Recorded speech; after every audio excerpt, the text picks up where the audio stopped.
Resumen de la obra, The War of the Worlds H. G. Wells. La historia comienza en los últimos años del siglo XIX, en una Inglaterra que confía plenamente en su progreso científico y en su dominio sobre la naturaleza. Nadie imagina que, mientras la humanidad observa el cielo con curiosidad académica, algo más observa de regreso. Desde Marte, un planeta que envejece y se enfría, seres inteligentes estudian la Tierra con atención calculada. Para ellos, nuestro mundo aparece como una oportunidad de supervivencia. Esta revelación inicial, planteada por el narrador con distancia reflexiva, establece desde el comienzo la fragilidad de la supremacía humana. El narrador, un hombre culto que vive en las cercanías de Londres, recuerda cómo los astrónomos detectaron extrañas explosiones de gas en la superficie marciana. Aquellos fenómenos fueron registrados como simples curiosidades científicas. En los periódicos se comentaban con interés moderado, sin alarma. Nadie sospechaba que esos destellos eran señales del inicio de una invasión. La humanidad seguía con su vida cotidiana, convencida de que ninguna inteligencia superior pudiera amenazarla. Poco tiempo después, un objeto cae del cielo cerca de Woking, en una zona rural conocida como Orsell Common.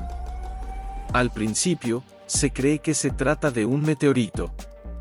El narrador acude al lugar movido por la curiosidad, como lo hacen muchos otros habitantes. Allí descubren un enorme cilindro metálico parcialmente enterrado en el suelo. Su superficie es lisa, extraña, claramente artificial. La expectación crece, aunque todavía se mantiene una actitud casi festiva. Familias enteras se acercan a observar el objeto, como si fuera una atracción científica. Con el paso de las horas, el cilindro comienza a desenroscarse lentamente. El movimiento resulta inquietante, aunque nadie logra interpretar su significado real. De su interior emerge una criatura marciana, una forma de vida radicalmente distinta a la humana. Su cuerpo es descrito como una masa blanda, con tentáculos, grandes ojos oscuros y una apariencia que provoca repulsión y temor. La reacción inicial de los presentes es de asombro más que de pánico. Algunos intentan comunicarse, convencidos de que el contacto pacífico es posible. Esa ilusión se rompe de manera brutal.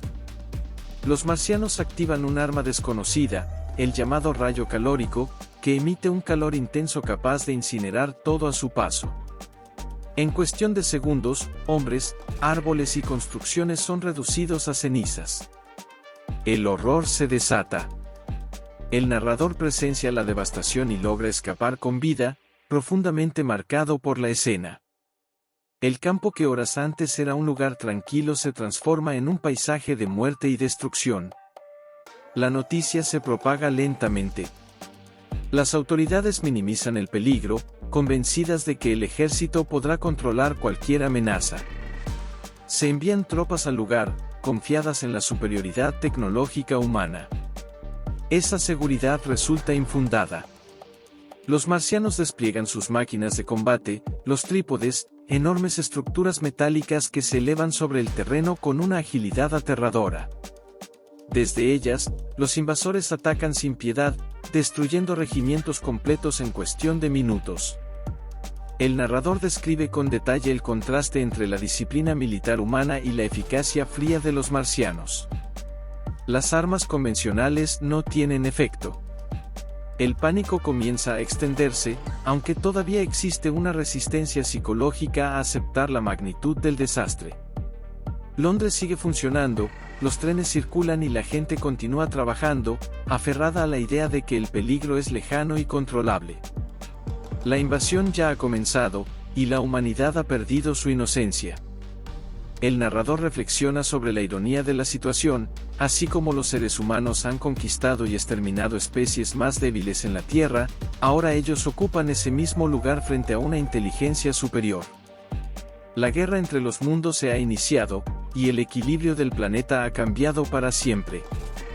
Tras el primer enfrentamiento en Orsell Common, la noticia de la invasión se extiende con lentitud y confusión.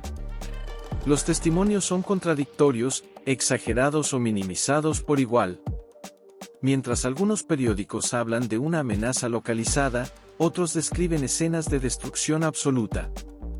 El narrador, todavía conmocionado por lo que ha presenciado, regresa a su hogar con una mezcla de incredulidad y temor.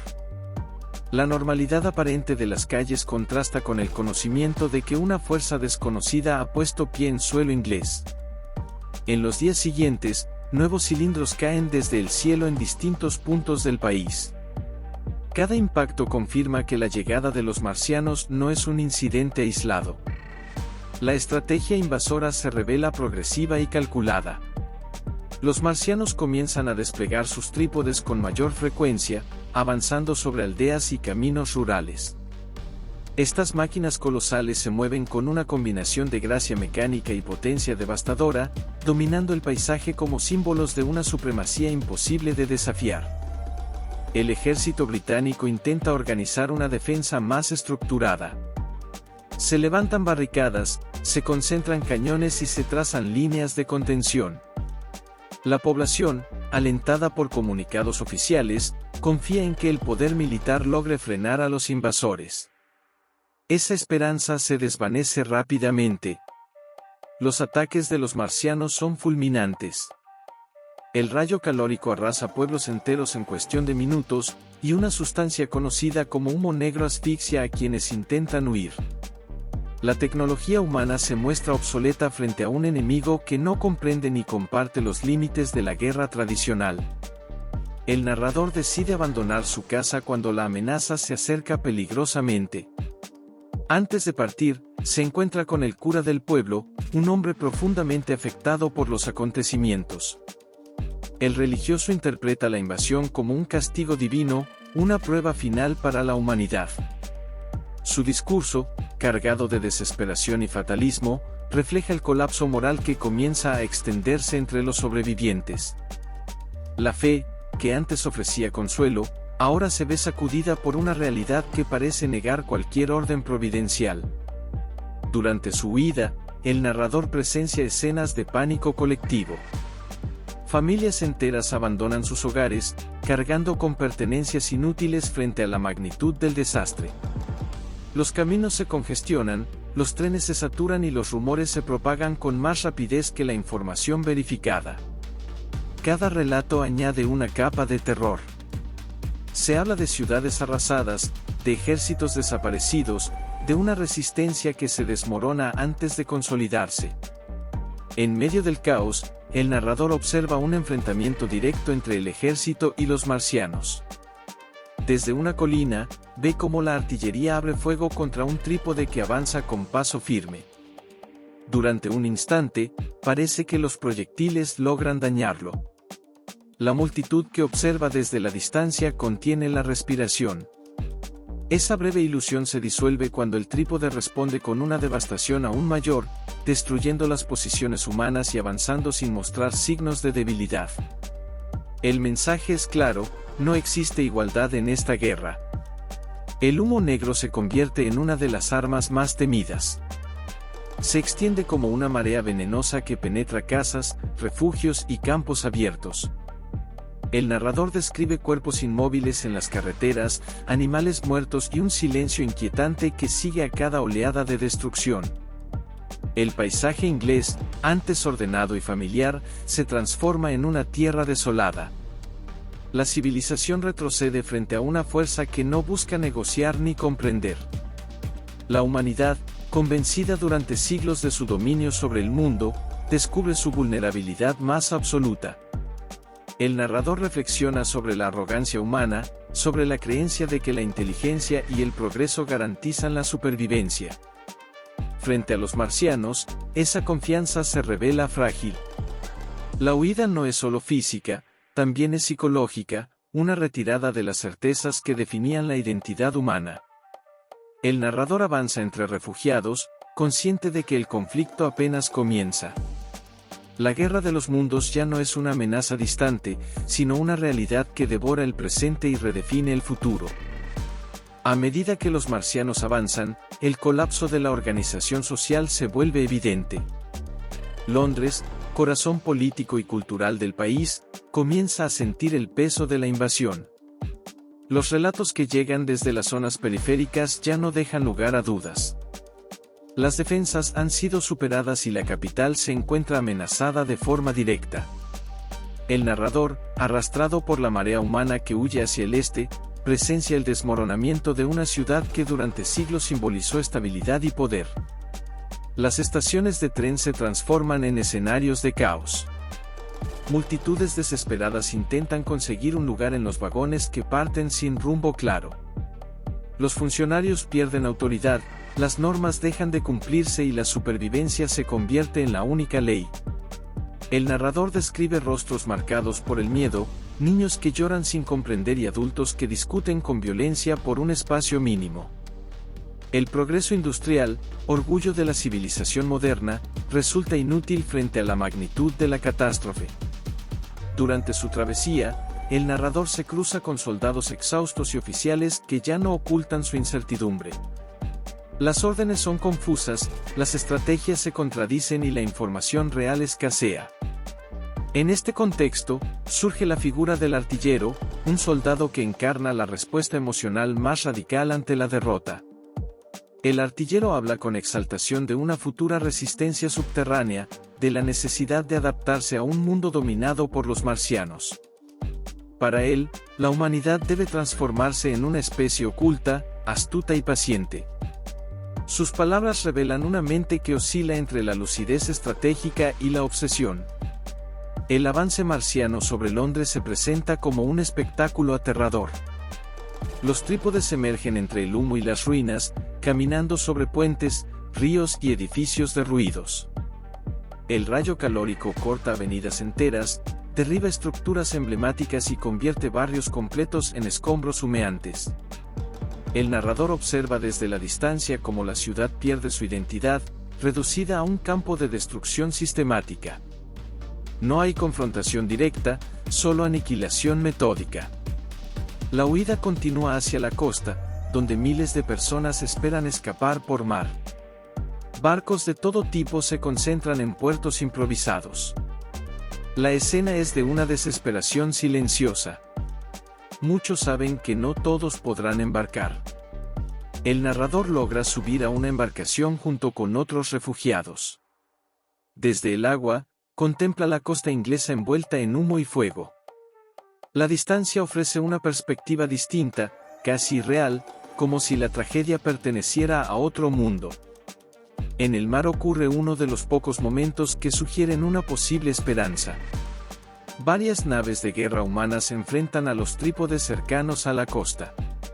Los disparos navales parecen más efectivos que los ataques terrestres. Uno de los trípodes cae, abatido por la potencia combinada de los cañones. La visión provoca un estallido de júbilo entre los refugiados. Por primera vez, los marcianos parecen vulnerables. Esa sensación de victoria resulta intensa, aunque breve. La respuesta marciana no tarda en llegar. Nuevas máquinas emergen y el enfrentamiento se inclina nuevamente a su favor. El mar se llena de restos, humo y cuerpos. El narrador comprende que incluso los triunfos parciales tienen un costo devastador. La superioridad marciana sigue siendo abrumadora, y cada éxito humano parece una excepción más que una tendencia. Este capítulo profundiza en la desintegración de las estructuras mentales y sociales que sostenían a la humanidad. Las jerarquías desaparecen, las ciudades caen y las certezas se disuelven. El narrador reflexiona sobre la fragilidad de la civilización, construida sobre acuerdos y hábitos que pueden desaparecer en cuestión de días. La invasión no solo destruye edificios, también desmonta la idea de control humano sobre su destino. El narrador se separa de muchos de sus compañeros de huida, flotando en un mundo donde el futuro resulta incierto. Londres ha caído, y con ella la ilusión de que la humanidad puede dominar cualquier amenaza mediante su ingenio. La guerra continúa, y el desenlace permanece oculto tras el humo de las ciudades en ruinas. Tras la caída de Londres, la narración se vuelve más íntima y sombría. El narrador, separado de los grandes movimientos de refugiados, se encuentra aislado en un entorno devastado. La guerra, que antes se manifestaba en explosiones y multitudes, adopta ahora una forma más silenciosa y opresiva. El peligro no desaparece, solo se vuelve más cercano y constante. Cada sonido, cada sombra, puede anunciar la presencia de los marcianos. Durante su vagar, el narrador se refugia en una casa semidestruida, donde se encuentra nuevamente con el cura que había conocido durante su huida inicial. El encuentro resulta tenso. El religioso se halla al borde del colapso mental. Habla sin cesar, repite fragmentos de sermones y expresa una culpa profunda, convencido de que la humanidad merece su destino. Su fe, lejos de ofrecer consuelo, se ha transformado en una carga que paraliza. El narrador, consciente de que el silencio es esencial para sobrevivir, lucha por mantener la calma y evitar que el cura delate su escondite. Desde su refugio, ambos observan a los marcianos de cerca. Los trípodes se desplazan con una regularidad inquietante, patrullando el terreno como si ya fueran los legítimos dueños del planeta. El narrador describe con precisión clínica los hábitos de los invasores. Los ve alimentarse de sangre humana mediante un procedimiento frío y mecánico, revelando una biología completamente ajena a cualquier noción de compasión. Esta observación refuerza la idea de que los marcianos no actúan por crueldad, sino por necesidad. Para ellos, la humanidad es simplemente un recurso. El aislamiento prolongado afecta la mente del narrador. El tiempo pierde su estructura, los días se confunden y la esperanza se reduce a la mera continuidad de la respiración. En este estado de vigilancia constante, comienza a notar algo inesperado. Algunos marcianos parecen debilitados. Sus movimientos son menos firmes, sus máquinas muestran fallas sutiles. Al principio, atribuye estos detalles al cansancio o a su propia percepción alterada por el estrés. Con el paso del tiempo, las señales se vuelven imposibles de ignorar. El cura, incapaz de soportar la tensión, sufre una crisis definitiva. Su voz se eleva en lamentos y exclamaciones incoherentes. El narrador, aterrorizado por la posibilidad de ser descubierto, se ve obligado a tomar una decisión extrema. En un acto desesperado, silencia al cura para preservar su propia vida. Este episodio marca uno de los momentos más oscuros de la obra, mostrando hasta dónde puede llegar un ser humano cuando la supervivencia elimina cualquier marco moral previo.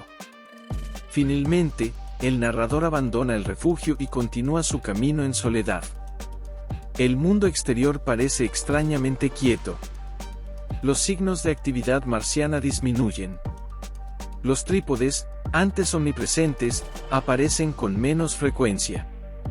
El paisaje, cubierto de ruinas y cadáveres, transmite una sensación de pausa inquietante, como si la guerra hubiera entrado en un estado de suspensión. La revelación llega de forma gradual.